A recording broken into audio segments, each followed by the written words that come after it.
வணக்கத்திற்குரிய விடுவரை வருக வருக. கண்ணால் காண்பதுவை காதால் கேட்பதுவை தீர விசாரிப்பதுவை தலைவங்க வரையில் மான் கேட்டுப்படுத்த ஆசைப்படுறீங்க. தாங்கள் எங்கிருந்த வரையும் ஊர் பேர் விவரமாக சொன்னீங்கனால் முடிஞ்சா உதவி செய்வோம். முடியாட்டு விடத்திரியம் பண்ண மாட்டோம். தாங்கள் எங்கிருந்து வர்றீங்க விவரமாக எடுத்து கூறுங்கள் பார்க்கலாம். முதல் கோணல் முற்றிலும் கோணல். உங்க பேச்சுல முதல் எடுத்தோன்னே எப்படி ஆரம்பிச்சீங்கன்னா கண்ணால் காண்பது பொய்ன்னு ஆரம்பிச்சீங்க. ஒரு வழக்கு ஒரு நீதிமன்றத்துக்கு போறோம். சரி, இவரு கத்தியால குத்திட்டாருங்க அப்படின்னு சொல்லி ஒருத்தர் சொல்றாரு. இத கண்ணால் பார்த்த ஏதாவது சாட்சி இருக்கா? என்னங்க பாக்க கண்ணால யாரும் பார்த்தாங்களா? ஒரு அடிச்சாரு வந்து உடைச்சாரு சொல்லியல. இதுக்கு கண்ணால் பார்த்த சாட்சி இருக்கான்னு கேட்பாங்க. இல்ல கண்ணா அந்த வழக்கு நிக்குமா? நிக்காது. அந்த வழக்கு நிக்காது. அவ்வளவு முடிஞ்சு போச்சு. நான் கண்ணால பார்த்தீங்கன்னா இவர் அடிச்சாரு மண்ணை உடைஞ்சுன்னு ஒருத்தர் சொல்றான்னு வச்சுக்கோங்க. அந்த வழக்கு அதுதான் வெற்றி பெறும். கண்ணால் கண்ட சாட்சி மட்டும்தான் அங்கே சாட்சி ஏற்படப்படும். ஆனா நீங்க என்ன சொன்னீங்கன்னா கண்ணால் காண்பது நீங்க சொல்றதா எப்படி சொல்றீங்க? கண்ணால் கண்ட சாட்சி மட்டும்தானே நீதிமன்றம். இங்கே இல்ல, உயர் நீதிமன்றமா இருக்கட்டும், உச்ச நீதிமன்றமா இருக்கட்டும், உலக நீதிமன்றமா இருக்கட்டும். உயர் நீதிமன்றம் எங்க இருக்கு? இங்க இருக்கா? நம்ம ஊர்ல இருக்கா? எங்க இருக்கு? சென்னையில இருக்கு. மதுரையில இருக்கு வச்சுக்கோங்க. மதுரையில இருக்கா? இருக்கு இருக்கு. உச்ச நீதிமன்றம்ங்கிறது டெல்லியில இருக்கு. உலக நீதிமன்றம் ஒன்று இருக்கு. அங்கேயும் கூட நெதர்லாந்துல இருக்கு. அங்கேயும் கூட கண்ணால் பார்த்த சாட்சி மட்டும்தான் செல்லுபடியாகும். ஆனா நீங்க என்ன சொன்னீங்கன்னா கண்ணால் காண்பது போய் எடுத்துல நீங்க என்ன ஏதோ உங்களுக்கு மாதிரி பேசுறீங்க. அது என்ன திட்டம் தெரியல. என்னைய பார்த்தா உங்களுக்கு வந்த மாதிரியே தெரியுது. இல்ல பேச்சுல ஒரு யதார்த்தம் இல்லையே. கண்ணால் காண்பது பொய்னா கண்ணால் காண்பது பொய்னா அப்ப எது பொய்? இங்க நடக்கிறது என்ன? இங்க ஒரு நாடகம் நடந்து வச்சுக்கோங்க. இவங்க எல்லாம் கண்ணால் பார்த்தவங்க. இந்த கண்ணால பார்த்தவங்க நம்ம ஊர்ல இந்த நாடகம் நடந்துச்சு பாட்டு சொல்றாங்க. இத பார்க்காதவங்க இல்ல இல்ல அங்க வேற நாடகம் அரிச்சந்திர நாடகம் நடந்துச்சு அப்படின்னா எது உண்மை? கண்ணால பார்த்ததுதான் உண்மை. அப்ப நீங்க கண்ணால் கண்பது பொய் எப்படி? சரி சரி நான் தெரிஞ்சுக்கணும். நீங்க சொல்ல சரியா? இப்ப எங்க அண்ணா என்ன சொன்னாங்கன்னா நீங்க சொல்லுங்க சொல்லி பயனுள்ள சொல்ல சொல்லி பயனில்லாத சொல்லு. நீங்க முதல் இடத்துலயே கண்ணால் காண்பது பொய் அப்படின்னு சொன்னீங்கன்னா அப்ப இந்த உலகத்துல எது மெய்? காயம் எது பொய்யடா? காற்றடைத்த பொய்யடா? காயங்கிறது உடம்பு. இந்த உடம்புங்கிறது பொய்யா?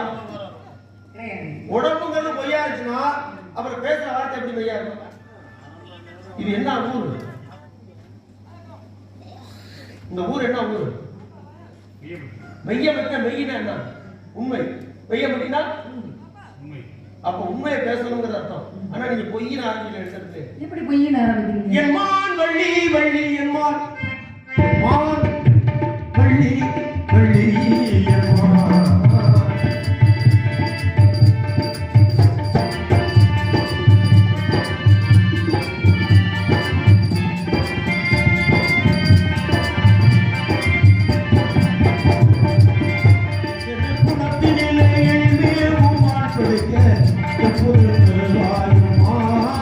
பிடிக்க சம்மதம் தருவாயுமா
பார்க்கிறார். அவர் போய் நீலமணி விட நம்மா நினைக்கின்று 2 வெண்மான்களை வாக்கி அந்த மூத்தக்குட்டியை நான் ஏற்ற படைத்தலைமை பொறுப்புக்கு மகிழ்ந்து வருஷம் கொடுத்தார். மூத்தக்குட்டி அடைந்ததற்கு இந்த சின்ன குட்டியும் அடைவேண்டும் என்கிற விருப்பம் நானும் கொஞ்சம் டிவி பார்த்தேன். டிவியை பார்த்தது ஏனோ தெரியவில்லை. என்னை கடந்து மறைந்த ஒன்றை பிடிக்க வேண்டும் என்ற எண்ணத்தில் போட்டேன். ஒரு அண்ணார்களை தடுத்து நிறுத்தி விட்டார். என்ன காரணம் என்று கேட்ட இடத்திற்கு பொறுப்பான தலைவி வள்ளி இருக்கிறார். அனுமதி கேட்டு பிரயோகிக்கலாம். தலைவியான தாங்கள் வந்து விட்டீர்கள். அந்த குட்டி எந்த குட்டி என்பதை ஆராய்ந்து அறிந்து கந்தவேடன் தேடி வந்தது இந்த மான்குட்டி தான் என்பதை உணர்ந்து நீங்க மான்குட்டி இருக்கு இல்ல அது உங்களுடைய உரிமை. நீங்க எந்த வார்த்தை வேணாலும் சொல்லலாம். ஆனால் கண்ணால் காண்பது பொய் நீங்களா அதை எப்படி ஏற்க முடியும்? மான்குட்டி தேடி வந்தீங்க அது இருக்கட்டும். இல்ல வச்சுக்கோ. நான் சொல்லிட்டேன் மான்குட்டி பிடிக்க வந்தீங்க. சின்ன குட்டி மூத்தது அக்கா வீட்டுல இருக்கு. கண்ணால் காண்பது பொய்ன்னு சொன்னீங்கல்ல. ஆமாவா? கண்ணால் காண்பது பொய். ஆனா நீங்க தேடி வந்தது என்ன? ஒரு ஆசிரியர் கரும்பலையில எழுதுறாரு. ஆனா அப்படின்னு எழுதி மாணவனை பார்த்து எழுத சொல்றாரு. அதான் கண்ணால பார்த்தா ஆனா எழுதுறாரு. அடுத்த ஆவண்ணா எழுதுறாரு. அதை பார்த்தா ஆவண்ணா ஈனா என்ன ஊனா ஊனா எழுதுறாரு. பார்த்து எழுதுறாரு. அப்ப கண்ணால் பார்த்து தான் எழுதுறாரு. கண்ணால் பார்த்து தான் ஒரு தேர்வு எழுதணும். பரீட்சை. இப்ப இது ஒரு பரீட்சை மாதிரி தான். நம்ம எடுத்துக்கோ ஒரு பரீட்சை. 2 பேர்த்துல யார் இந்த இடத்துல திறமையா பேசி தன்னுடைய வாதத்தை நிலைநாட்டாங்க. ஏன்னா மான்குட்டி வந்திருக்கிறது என்னுடைய வாதம். உங்களுடைய வாதம் மான் இல்லைங்கிறது வாதம். மானே இல்லையா? மான்குட்டி இல்லை. நீங்க தேடி வந்த மான்குட்டி இங்க இல்லை. சரி, நான் மான்குட்டி இருக்குன்னு நிரூபிச்சுருக்கோம். சரியான காரணங்களை சொல்லி 10 பேர் ஏத்துக்கிற மாதிரி வேடுவர் சொன்னது பரவாயில்லப்பா நியாயமா இருக்க அப்படின்னு ஏத்துக்கிற அளவுக்கு நான் பேசுறேன்னு வச்சுக்க. நீங்க என்ன இந்த இடத்துல மான்குட்டி இருந்தா முதல் இடத்துல நீங்க தோத்து போயிருவீங்க. இப்படி நான் தான் நிரூபிச்சிடறேன். மான்குட்டின்னு வேடுவர் சொன்னதுக்கு சரியான காரணத்தை சொல்லிட்டாருமா அப்படின்னு சொல்ற அளவுக்கு வந்தா நீங்க என்ன தோத்து போயிருவீங்க. நான் நீங்க ஜெயிச்சிருவீங்க. அதே சமயத்துல மான்குட்டின்னு சொன்னதுக்கு சரியான காரணத்தை சொல்ல முடியாம போயிட்டா நான் தோத்துருவேன். நீங்க ஜெயிச்சிருவீங்க. அப்ப இது தேர்வு. வெற்றி பெறுவதுதான் தேர்வு. இந்த தேர்வுங்கிறது பார்த்து எழுதுறதா பார்க்காம எழுதுறதா? தேர்வுங்கிறது பார்க்காம தான் எழுதணும். கண்ண முடியுதா? இல்லைங்க, படிச்சதை மனசுக்குள்ள வச்சுதான் படிக்கிறத பார்த்து படிப்போம் பார்க்காம படிப்போம். பார்த்து படிப்போம். அப்ப கண்ணால் பார்த்தது தான் இங்க எழுதுவோம். அப்ப கண்ணால் காண்பது பொய்யா உண்மையா? கண்ணால் காண்பது உண்மைதான்.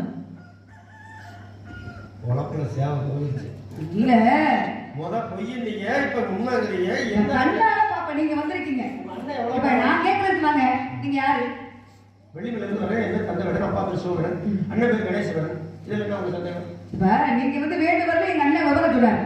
மான்குட்டி தேடி வந்திருக்கான்னு சொல்லியிருக்காரு. சரி. அப்ப எங்க அண்ணன் வந்து மான் வந்து விரட்டு வர நேரத்துல எங்க அண்ணன் வந்து தட்டுட்டான்னு நீங்க சொல்றீங்க. அப்ப எங்க அண்ணன் பார்த்துதான் உங்க மான்குட்டி உங்க கையில கொடுத்துருக்கா இல்லையா? அப்ப மான் இல்லாத மான்குட்டி நீங்க தான் தேடி வந்திருக்கீங்க. அதுதான் நெருப்புலாம் புகையுமா? நெருப்பு இல்லாம புகை வருதுன்னு வச்சுங்க. வரல குபகுபன்னு உள்ள நெருப்பு இல்லாம புகை வருமா? நெருப்பு இருந்தா புகையத்தான் செய்யும். இப்ப நான் மான்குட்டின்னு சொல்றேன்னா அது ஒரு வழக்கு.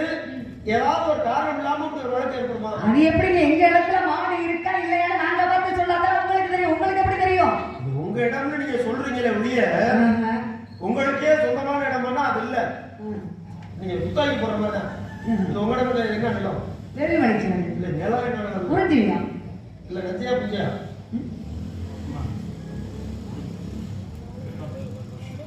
நஞ்சை நிலமா புஞ்சி நிலமான்னு கேட்டேன்.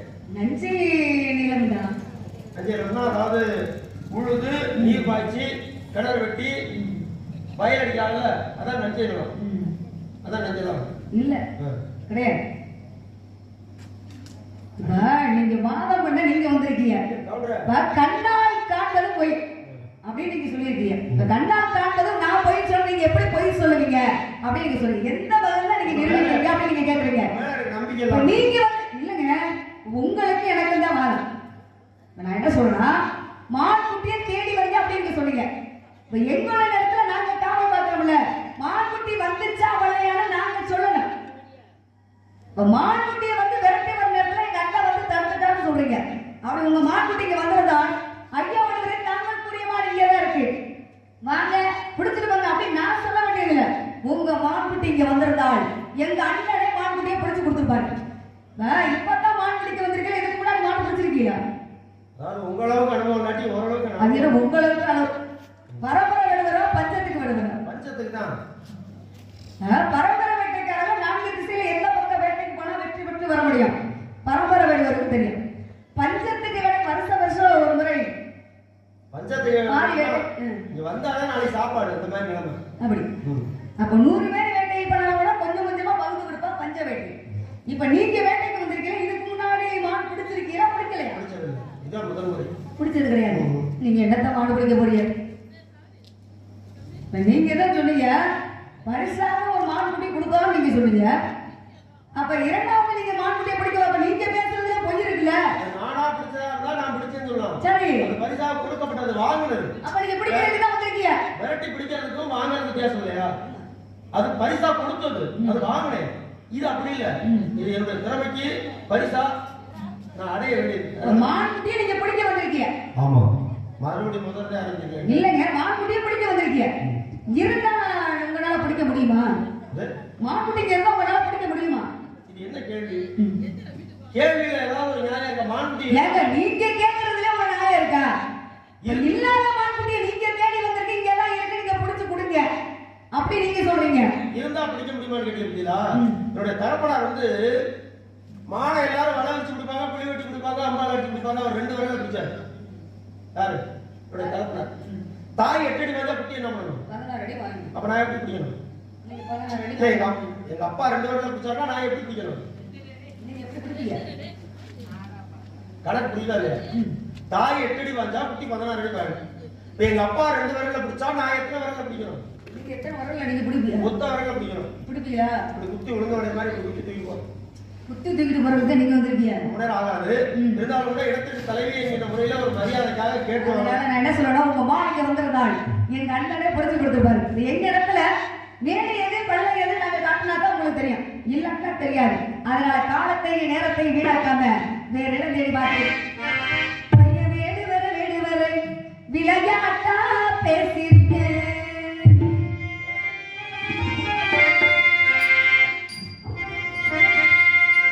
வேடு வர விளையாட்டா பேசியிருக்கேன். நீங்க தேடி வந்த மாதிரி நீங்க வரவும் இல்லை பார்த்துக்கங்க. நீங்க தேடிய பாலும் வரவும் இல்லை. வேடு வந்து யாருக்கு? ஐயா வேடு யாருக்கு? நீங்க தேடிய பாலும்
வரையும் வீணாக்காம வேற எதுவும் தேடி பார்த்து நீங்க மாடை புடிச்சிட்டு போவேன்னு நினைக்கிறேன். உங்க மாடு இங்க வரல. பொல்லாத சொல்லி மறைந்தவனும் பேதையும் சொல்லாலை தனி ஏற்படுத்தும் நல்லாய் மண்ணுள் மறைந்து மூலி கிடக்கும் மணலும் தன் வாயாக. பொல்லாத சொல்லி மறைந்தவனும் பேதை. இந்த பேதைங்கிற வார்த்தை யாரை பிடிக்கும்னா அறியாமையில் இருக்கிறவங்களையும் பிடிக்கும், அதே சமயத்துல பெண்களையும் பிடிக்கும். பொல்லாத சொல்லி மறைந்து ஒழுகும் பேதை தன் சொல்லாலே தன்னை ஏற்படுத்தும் நல்லாய் மண்ணுள் மறைந்து மூலி கிடக்கும் மணலும். ரேணுகாதேவின்னு ஒரு பொண்ணு. இந்த ரேணுகாதேவியோட வீட்டுக்கார பேர் தெரியுமா? யாரு? ரேணுகாதேவி வீட்டுக்கார பேர் என்ன? சமதக்கினி. இந்த அம்மா ரேணுகாதேவி என்ன பண்ணுவாங்க, அந்த ஜமதக்கினி முனிவருக்கு வந்து ஆசிரமத்துல அந்த பூசை செய்யறதுக்கு தேவையான தண்ணீர் எடுத்து வரும் பொழுது போய் ஆத்துல மணல், மண்ணுனா கூட களிமண் சொல்லணும், களிமண்ணா கூட ஓரளவு தண்ணியை மோந்துடலாம். ஆனா மணல்லையே பானை செய்யுது. மணல்ல பானை செய்ய முடியுமா? செய்ய முடியாது. மணல், களிமண், இன்னொரு மண்ணு எல்லாம் கலந்து அங்கதான் பானை செய்யும். ஆனா வெறும் மணல்லையே பானை செய்து அந்த மணல்ல செஞ்ச பானையில தண்ணி மோந்து கொண்டு வந்து தன்னுடைய கணவர் அபிஷேகத்துக்கு தினம் கொடுப்பாங்க. இந்த அம்மா யாரு? ரேணுகாதேவி அம்மா. ஒரு நாள் என்ன பண்றாங்க, இந்த அம்மா பானை செஞ்சு தண்ணியை மோக்கும் பொழுது அந்த பானை தண்ணியில கரையுது. அவ்வளவு நாள் கரையாத பானை அன்றைக்கு கரையுது. ஏன் கரைச்சு? சந்திரமணம் பார்த்தா ஏங்க அவ்வளவு நாள் கரையில, ஏன் கரையில? தினந்தோறும் மணல்ல பானை செஞ்சு தண்ணி கொண்டு வந்துச்சு. அந்தம்மா ஏன் மணல் ஏன் கரையாம இருந்துச்சு? தன்னோட கணவனை நினைச்சு பணிமுறை செய்யணும்னு தன்னோட கணவனை கற்கின்ற தெய்வம்னு கற்பு கற்பு நெறி பெறலாமல் இருந்தால் பானை கரையல. தினந்தோறும் ஒரு நாள் பானை கரைச்சுன்னா என்ன அர்த்தம்? பார்த்தா பேசலாம் அதெல்லாம் விட்டுருங்க. பானை கரையினாவே கற்பு நெறி தவறி விட்டாலும் அர்த்தம். ஒத்துக்கிறீங்களா? எப்படி ஏத்துக்க முடியும்? தினந்தோறும் பானை கரைஞ்சு வச்சுங்க, பானை கரையில இல்லை. ஏன் கரையில? கணவனை கற்கின்ற கணவனை நினைச்சா அதாங்க கணவனை எல்லாரும் தான் நினைப்பாங்க. ஆனா அந்த அம்மா நீங்க சொன்னதா சரி, கணவனை தெய்வத்துக்கு சமமா இருந்தா தெய்வத்தின் துணையோட அந்த பானை வந்து கரையும். ஒரு நாள் பானை கரையுதுன்னா தன்னுடைய கணவன் அல்லாத மாற்றானை மனதால் நினைத்தார். நினைச்சு யாருதான் பார்த்தாங்க? பார்த்ததுனால அடுத்து சமதக்கினி முனிவர் ஏன் தண்ணி கொண்டு வரல பார்த்தாரு. மனைவி கேட்கிறார், கேட்கிறார் தினந்தோறும் தண்ணி கொண்டு வரல, ஏன் தண்ணி கொண்டு வரல? பானை கிடக்கிறது ஞானத்தால் உணர்ந்து கொண்டார். இந்த அம்மா மேல தவறு இல்லைன்னா இவர் விட்ட சொல்லும் போது இவர் மேலதான் பிழையா இருந்திருக்கும்.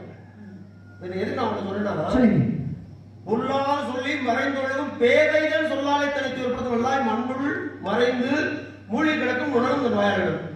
ஒரு வார்த்தையை சொல்றதுனால பல்லாக்கு ஏற்பது உண்டு, ஒரு வார்த்தை சொல்லி பலது உணர்வுறது உண்டு. நீங்க ஆரம்பத்துல சொன்ன வார்த்தை பொய்ன்னு என்ன சொன்னீங்களா? நான் போடுற வாதத்தை நான் என்ன சொல்றேன்னா தவறா எதுவும் சொல்றேங்க. இப்ப நீங்க தேடி வந்தது மான் குட்டி. இப்ப மான் எங்க பார்த்தா? இல்லங்க, மான் வந்து எங்க பார்த்தா? நான் அந்த கணக்கு நான் சொல்றேன். இப்ப மான் வந்து எங்க பார்த்தாங்க? சீதையாகப்பட்டவள் மானை பார்த்தா. அது மான் உண்மையான மானா? மாரிசனாகப்பட்டவன் தான் மானா மாறி இருக்கான் அப்படிங்கிறது தெரியும். அப்ப சீதையாகப்பட்டவள் ராமனை பார்த்து கேட்டான், எனக்கு அந்த மான் மேல ஆசையா இருக்கு அப்படின்னு சொல்லி கேட்டான். கேட்டதுனால என்னாச்சு? அப்ப ராமன் அந்த மான் மேல சந்தேகமா இருக்கு ராமன் சொன்னார். ஆனா ஆசைப்பட்டிருக்கு, அந்த மானை கொண்டு வந்து எனக்கு கொடுங்க அப்படின்னு சீதை கேட்டா. சீதை கேட்டதுனால என்னாச்சு? ராமன் மானை விரட்டிட்டு போனாரு. அப்ப அதோட என்னாச்சு? இப்ப லட்சுமணா அவயம் சீதா அவயம்னு ஒரு குரல் கேட்டது. அப்ப யாரோட குரல் கேட்டது? ராமனோட குரல் மாதிரி சீதைக்கு கேட்டது. ஆனா லட்சுமணன் சொல்றா, தன்னோட அண்ணனுக்கு ஆபத்து ஏதோ வேண்டது போல அப்படின்னு சீதை சொன்னா. அப்ப லட்சுமணன் என்ன சொன்னாரு? எங்க அண்ணனை பத்தி எனக்கு தெரியும், ஆனா எங்க அண்ணன் அப்படி பயப்படுற ஆள் இல்லை அப்படின்னு லட்சுமணன் சொன்னார். ஆனா சொன்னாலும் கூட அப்ப ராமன் குரல்ல யாரு சொன்னது? லட்சுமணா அவையும் சீதா அவரும் மாரிசனாகப்பட்டவன் தான் மானா மாறி வந்தான். ஆனா மானா மாறி வந்தது அவன் தான். ஆனா அது பொய் மானா போச்சு. அதே நேரத்தில் ராமனாகப்பட்டவன் சீதையிட்ட வந்து விவகாரம் பண்ணி எவரும் சொல்லாம மாரிசனாகப்பட்டவன் தான் மானா அப்படின்னு தீர விசாரிச்சிருந்து ராமன் மான வேண்டில் போகிற சீதையாகப்பட்டவளை சிறை எடுத்து கொண்டு போயிருக்க மாட்டாங்க. அது மான், பொய் மான். அப்ப தீர விசாரிச்சிருந்தா சீதைய ராமணேஸ்வரர் சிறை எடுத்து கொண்டு போயிருக்க மாட்டான். அதான் கண்ணால் காண்பது பொய்மான், காதால கேட்டது என்ன லட்சுமணா அவையும் சீதை அவையும் யார் சொன்னா? மாரிசங்கன் சொன்னான். அப்ப ராமாயணத்துல நடந்த ஒரு சம்பவத்தை சுட்டி காட்டுறதுக்காக கண்ணால் காண்பது போய் காதால் கேட்பது போய் தீர விசாரிப்பதை ராமன் லட்சுமணன் சந்திச்சு பேசும்போது உண்மை வந்துச்சு. ஆமா அப்படின்னு சொன்னீங்க. அதுபோல நம்ம ரெண்டு பேரும் சந்திச்சு பேசினாதான் உண்மை வரும். இப்படி உண்மை வந்துருக்கியா? நான் மான்குட்டி தேடுறேன். சரி. நான் கண்ணால் பார்த்தது கூட பொய்யா இருக்கேன். சரி. மான்குட்டிங்க தான் இருக்குன்னு நான் கேள்விப்பட்டிருந்த காதால் கேட்டு அதுவும் கூட பொய்யா இருக்கேன். சரி. தீர விசாரிப்பதே நீங்க சொன்னது வந்து ராமாயணம். சிலப்பதிகாரத்தில் அதே போல கண்ணையினுடைய கணவன் கோவலன் சிலம்பை கொண்டு போறா. சிலம்பை பார்த்தா பாண்டியன் நெடுஞ்செழியன் தன்னுடைய மனைவி கோப்பெருந்தேவனுடைய சிலம்பு அப்படின்னு நினைச்சு ஒரு தண்டனை கொடுத்தான். சிலம்பனை கொண்டு கல்வனை புணர்க, சிலம்பனை கொண்டு கல்வனை புணர்கன்னு சொன்ன வார்த்தை தான் சிலப்பதிகாரம். இது என்ன அவர்களை புரிஞ்சுக்கிட்டாங்கன்னா, அதான் சாத்வீகம், தாமசம், ராட்சசம் மனிதர்களுக்கு ஒவ்வொரு மனிதனுக்குள்ளேயும் 3 மனிதன் இருக்கான். ஒவ்வொரு மனிதனுக்குள்ளேயும் 3 மனிதன். இந்த சாத்தியங்கிறது அமைதி, ராட்சசங்கிறது அமைதியும் இல்லாம கோபமும் இல்லாம இடைப்பட்டவர். ராட்சசங்கிறது கோபம். இப்ப அந்த போன காவலர்கள் 3 பேரும் 3 விதமான ஆளுகள் கொண்டுறாங்க. அங்க நடந்த சம்பவம் என்னன்னா, சிலம்ப பார்த்து கண்ணால் பார்த்து ஏமாந்துட்டான். யாரு? பாண்டியன் நெடுஞ்செழியன். கண்ணால் மனைவியோட சிலம்பு தானே. காதால் கேட்டதும் போய் சிலம்பனை கொண்டு கல்வனை கொண்டார்கள் சொன்னாது. இவங்க எப்படி புரிஞ்சுட்டாங்கன்னா, கல்வனை கொன்று சிலம்பனை கொண்டார்கள் சொன்ன வார்த்தை என்ன? சிலம்பனை கொண்டு கல்வனை கொண்டார்கள். சிலம்பு வந்து கையில் இருக்கணும் ஆதாரத்துக்கு.